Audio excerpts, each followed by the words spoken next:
தளபதி கொடுத்த துப்பாக்கி எடுத்துட்டு தளபதிக்கிட்டேயே சண்டைக்கு வரீங்களே சிவா அப்படின்னு இப்போ தளபதி விஜயோட ஃபேன்ஸ், எஸ்கே ஃபேன்ஸ் இப்படி 2 பேரும் பேசிகிட்டு இருக்காங்க. இது சோஷியல் மீடியாவில் பார்க்கும்போது நேற்று நைட்டில் இருந்தே, ஏன்னா நேற்று தானே ஜனநாயகன் படத்தோட ரிலீஸ் டேட்டை கன்ஃபார்ம் பண்ணாங்க. இதுக்கு முன்னாடி படம் அனௌன்ஸ் பண்ணிட்டு வரப்போ அக்டோபர் ரிலீஸ்னு சொல்லியிருந்தாங்க. அதாவது தீபாவளிக்கு இந்த வருஷம் ரிலீஸ் ஆகும் அப்படின்னு சொல்லியிருந்தாங்க. ஆனால் இப்போது அந்த படக்குழு தரப்புலேருந்து அஃபிஷியலாக சொல்லிட்டாங்க, அடுத்த வருஷம் தான் படம் ரிலீஸ் ஆக போகுது, ஒரு பொங்கல் ரிலீஸாக இருக்க போகுது. தளபதியோட பொங்கல் தீபாவளிக்கு வந்தால் என்ன, பொங்கலுக்கு வந்தால் என்ன, அது எப்போவும் மாஸ் தான், அதில் சந்தேகமே கிடையாது. வழக்கமாக ஒவ்வொரு வருஷமும் தீபாவளி பொங்கல்னு சொல்லும்போது தளபதி விஜயோட படங்கள் இல்லாமல் அந்த ஃபெஸ்டிவலே ஃபுல்ஃபில் ஆகாதுன்னு சொல்லலாம். அந்த அளவுக்கு இந்த ஜென்ரேஷனில் எல்லாருமே அப்படி தான் ஃபீல் பண்ணியிருப்பீங்க, நீங்களும் அப்படி தான் இருப்பீங்கன்னு நினைக்கிறேன்.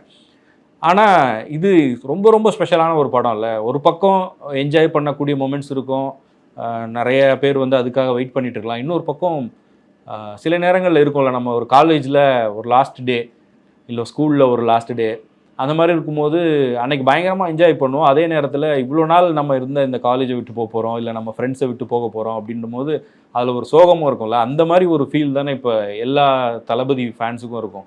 ஏன்னா இத்தனை வருஷமாக அவருடைய படங்களை ஃபெஸ்டிவல் டேஸில் ரிலீஸ் பண்ணாலும் சரி, இல்லை அவர் படம் ரிலீஸ் ஆகிற டேவே ஃபெஸ்டிவல் டேவாக மாறும்.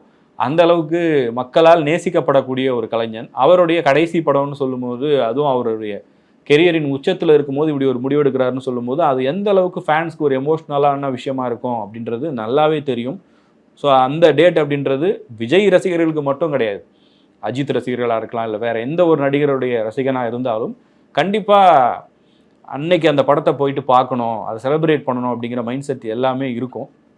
நேற்று ஜனநாயகன் படத்தோட ரிலீஸ் டேட் அனௌன்ஸ் பண்ண சில மணி நேரத்தில், ஒரு 8-8:30 மணி இருக்கும்னு நினைக்கிறேன், தயாரிப்பாளர் ஆகாஷ் பாஸ்கரன் வந்து ஒரு ட்வீட் போடுறாரு. திஸ் பொங்கல் அப்படின்னு போட்டு ஃபயரு, வெடி, ஒரு செலிப்ரேஷன், ஒரு தீயா இருக்க போகுது அப்படின்னு அவர் சொன்னதுமே ஒரு பெரிய ஒரு டாக் வந்து சோஷியல் மீடியாவில் ஸ்டார்ட் ஆகிடுச்சு. ரைட்டு, அப்போ பராசக்தியும் பொங்கலுக்கு வரப்போதா அப்படின்னு ஆரம்பித்தாங்க. ஒரு பக்கம் ஜனநாயகன், இன்னொரு பக்கம் பராசக்தி அப்படின்னு சொன்னதும் அது ஃபேன்ஸுக்கு வந்து இது ஒரு டாக்கிங் பாயிண்ட்டாக மாறிடுச்சு.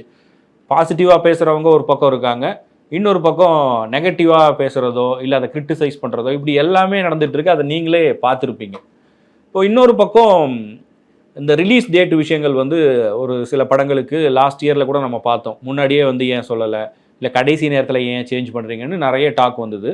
இப்போ இந்த படத்தை பொறுத்த வரைக்கும் பராசக்தி வந்து அந்த டேட்டில் வரப்போதா அப்படிங்கிறத இன்னும் அஃபிஷியலாக அவங்க அனௌன்ஸ் பண்ணலையே தவிர, இதுக்கு முன்னாடி ஒரு இன்டர்வியூவில், விகடன் இன்டர்வியூன்னு நினைக்கிறேன், அந்த இன்டர்வியூலேயே ஆகாஷ் பாஸ்கரன் நாங்கள் பொங்கலுக்கு தான் பிளான் பண்ணிட்டு இருக்கோம் அப்படின்னு சொல்லிட்டாரு. அந்த வீடியோவும் சோஷியல் மீடியாவில் ஷேர் ஆகுது. ஸோ எல்லாருமே கனெக்ட் பண்ணுறாங்க. அப்போது ஆகாஷ் பாஸ்கரன் சொன்னது இதுதான் சொல்கிறாரு, ஒரு பக்கம் ஜனநாயகன் வரப்போகுது அப்படின்னா பராசக்தியும் அதே டேட்டில் வரப்போகுது, ஸோ அந்த பொங்கல் அப்படிங்கிறது தீயாக இருக்க போகுது அப்படிங்கிறத சொல்கிறாருன்னு அவர் அவ்வளோதான் சொன்னார். But reading between the lines அப்படிங்கிற மாதிரி ஒவ்வொருத்தரும் ஒவ்வொரு மாதிரி பேச ஆரம்பிச்சிட்டாங்க. ஏன்னா இப்போது விஜய் அப்படிங்கிறவர் ஒரு நடிகர் மட்டும் கிடையாது இல்லையா, அவர் ஒரு அரசியல் கட்சியினுடைய தலைவர், பொலிட்டிக்கலாக அவர் எடுக்கக்கூடிய ஸ்டாண்டு, அவர் என்னென்ன பேசுகிறாரு அதெல்லாம் வச்சு ஒரு பக்கம். இன்னொரு பக்கம் இந்த தயாரிப்பு நிறுவனம், அவங்களுடைய பின்னணி என்ன, இந்த படம் எப்படி இருக்க போகுது, இதெல்லாம் வச்சு ஒரு ஸ்டோரி. இது 2 பக்கமும் போய்கிட்டே இருக்குது. பட் சிவகார்த்திகேயன் அப்படி ஒரு காம்படிட்டிவ் மைண்ட் செட்டோட இருப்பாரா, அவர் இந்த மாதிரி ஒரு கிளாஷ்லாம் போகணும்னு நினைக்கக்கூடியவரா அப்படின்னு பார்த்தா கிடையாது. அதுக்கும் வந்து ஒரு வீடியோவே இருக்குது சோஷியல் மீடியாவில். இதுக்கு முன்னாடியே ஏதோ ஒரு 10 வருஷம் முன்னாடி இருக்கும்னு நினைக்கிறேன், எஸ்கேவோட பிகினிங் ஸ்டேஜஸில் ஏதோ ஒரு படம் வந்து தளபதி விஜயோட கிளாஷ் வர மாதிரி அப்போ ஒரு டாக் வந்தப்போ அவர் ஒரு யூடியூப் சேனலுக்கு பேட்டி கொடுத்துருக்காரு. அதுலேயே அவர் ரொம்ப கிளியராக சொல்கிறாரு, இது அப்படிலாம் கிடையாதுங்க, விஜய் சாரோட ரேஞ்ச் வேறு, அவருடைய மார்க்கெட்டு, அவருடைய பிஸ்னஸ் எல்லாம் வேறு, நான் வந்து அப்படி நினைக்கக்கூடிய ஆளும் கிடையாது அப்படின்னு அவர் ரொம்ப கிளியராக சொல்லியிருக்காரு. இன்னொன்று, கோட் படத்துலேயே அவங்க 2 பேருக்கும் இடையில் இருந்து அந்த நட்பை வந்து அழகாக நம்ம ஆன் ஸ்க்ரீனில் பார்த்தோம். அதே நேரத்தில் ஆஃப் ஸ்க்ரீன்லேயும் என்னென்ன நடந்ததுன்னு வெங்கட் பிரபு சில இன்டர்வியூஸில் சொல்லியிருந்தார், எஸ்கேவும் சொல்லியிருந்தார். அதாவது அந்த சீனை பொறுத்த வரைக்கும் துப்பாக்கியை புடிங்கி சிவா அப்படின்னு சொல்லக்கூடிய அந்த டைலாகெல்லாம் விஜய் மாதிரி ஒரு பெரிய ஸ்டார்டமில் இருக்கக்கூடிய ஒரு ஆக்டர் அவர் சொல்கிறாருன்னா அது எந்த மாதிரி ரசிகர்களுக்கு கன்வே ஆகும் அப்படின்லாம் தெரிஞ்சும் சொல்கிறாருன்னா அவருக்கு கண்டிப்பாக ஒரு பெரிய மனசு இருந்திருக்கணும். அது இல்லாமலாம் பண்ணவே முடியாது. அதே நேரத்தில் இது வந்து ஒரு லெகசியை கேரி ஃபார்வர்ட் பண்ணுற மாதிரியோ இல்லைனா அடுத்து நீங்கள் தான் அப்படின்னு சொல்கிற மாதிரியோலாம் நான் அதை எடுத்துக்கல. அது அவருடைய பெருந்தன்மை, அவர் சொல்கிறாரு, நான் அதை சந்தோஷமாக ரிசீவ் பண்ணிக்கிறேன் அப்படின்னு சிவகார்த்திகேயனும் அதை ரொம்ப மீனிங்ஃபுல்லாக எந்த மாதிரி அதை எடுத்துக்கணுமோ அப்படி எடுத்துக்கிட்டாரு. ஸோ 2 பேருக்குள்ளேயும் ஒரு நல்ல அண்டர்ஸ்டாண்டிங் இருக்குது. அந்த மாதிரியான ஒரு விஷயத்த ஆன் ஸ்க்ரீன் ஆஃப் ஸ்க்ரீன் ரெண்டுமே நம்ம பார்த்துருக்கோம். ஸோ அப்போ பார்க்கும்போது இப்போ விஜய் எடுத்துக்கிட்டோம் அப்படின்னாலும் அவரும் இப்போ அவருடைய கிரவுண்டே வேறன்னு ஒன்று முடிவாயிடுச்சு. சினிமாவை அவர் புதுசாக வந்து நிரூபிக்க வேண்டியது அப்படின்னு ஒன்றுமே கிடையாது. அவர் ஒரு லேண்ட்மார்க்கை செட் பண்ணிட்டாரு. இதுக்கப்புறம் அதில் ப்ரூவ் பண்ணுறதுக்கு ஒன்றும் இல்லை. அவர் வந்து வேற ஒரு களத்தை நோக்கி போகிறாரு. அவர் கோட் படத்தில் சொன்ன மாதிரி இதை விட முக்கியமான இன்னொரு வேலைக்கு அவர் போகிறாருன்னு சொல்லும்போது இதுக்குள்ளே இறங்கி இப்போ இது பண்ணணும் அப்படிங்கிற ஒரு ஐடியா அவருக்கு இருக்க வாய்ப்பு. அப்போ ஏன் இது டாக்கிங் பாயிண்ட்டாக மாறுது அப்படின்னா அது எப்போவுமே இருக்கக்கூடிய ஒரு சோஷியல் மீடியாவுக்கான ஒரு கான்செப்ட்னு கூட வச்சிக்கலாம். இல்லை இதுதான் சோஷியல் மீடியாவில் இந்த மாதிரி ஒரு எதிரும் புதிருமான விஷயங்கள் இருக்கும்போது பேச தான் செய்வாங்க.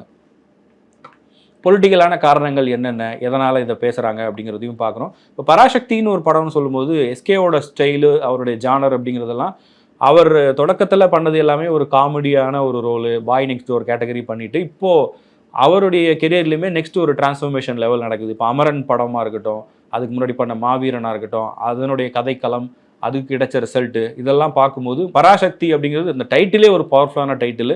அந்த டைட்டிலில் எடுத்துருக்கிற கதையும் வந்து ரொம்ப அதுவும் பொலிட்டிக்கலாக டச் பண்ணக்கூடிய ஒரு சப்ஜெக்ட் தான். ஹிந்தி திணிப்பு தொடர்பாக இருக்கும்னு சொல்கிறாங்க. அதுவும் multi starrer subject. Jayam Ravi வந்து ஒரு ஹீரோவாக பண்ணிட்டு இருந்தவர் அதில் எஸ்கேக்கு ஆப்போசிட்டாக ஒரு ரோல் பண்ணுறாரு. ஒரு வில்லன் ரோல் மாதிரி தான் இருக்கும்னு சொல்கிறாங்க. அதர்வா முரளி இருக்கார், சுதா கோங்குராவோட படம். இப்படி அந்த படத்துக்கான வெயிட்டேஜும் இருக்குது. இந்த பக்கம் ஜனநாயகன் தளபதி விஜயோட படம் பொலிட்டிக்கல் சப்ஜெக்ட் மாதிரி தெரியுது டைட்டிலை பார்க்கும்போது. ஹெச் வினோத் காம்பினேஷனு, அவருடைய கடைசி படம், இதெல்லாம் வச்சு பார்க்கும்போது 2 படமும் ஒரே நாளில் ரிலீஸ் ஆனால் கூட ரசிகர்கள் அதை எப்படி கொண்டாடணுமோ அழகாக கொண்டாடுவாங்க. அதே நேரத்தில் சில சர்ச்சைகளும் வரதான் செய்யும், அதை தவிர்க்கவே முடியாது. அல்டிமேட்டாக பார்க்கும்போது கண்டிப்பாக 2 பேருக்குள்ளேயும் ரசிகர்கள் பேசுகிற மாதிரியோ இல்லை வெளியில் கிரிட்டிக்ஸ் பேசுகிற மாதிரியோ ஒரு போட்டி மனப்பான்மையெல்லாம் இருக்க வாய்ப்பே இல்லை. 2 பேருக்கும் தெரியும் அவங்களோட கோல் என்ன, அவங்களோட உயரம் என்ன அப்படிங்கிறது 2 பேருக்குமே தெரிஞ்ச விஷயந்தான்.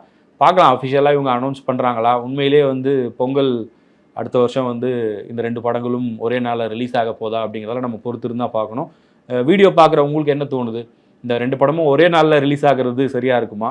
இல்லை ஒரு ஃபேன் பாயிண்ட் ஆஃப் வியூவில் வந்து பார்க்கும்போது இல்லைங்க 2மே நாங்கள் செலிப்ரேட் பண்ணோம், இது ஒரு நாள் ரிலீஸ் ஆகட்டும் அது ஒரு நாள் ரிலீஸ் ஆகட்டும் அப்படிங்கிற மாதிரி நினைக்கிறீங்களா? இல்லை ஒரே நாளில் ரிலீஸ் ஆனாலும் நாங்கள் 2 படத்தையும் என்ஜாய் பண்ணுவோம் அப்படிங்கிறது தான் உங்களுடைய தாட் ப்ராசஸாக? உங்களுடைய ஒப்பீனியன் என்ன அப்படிங்கிறத கமெண்ட் செக்ஷனில் சொல்லுங்கள்.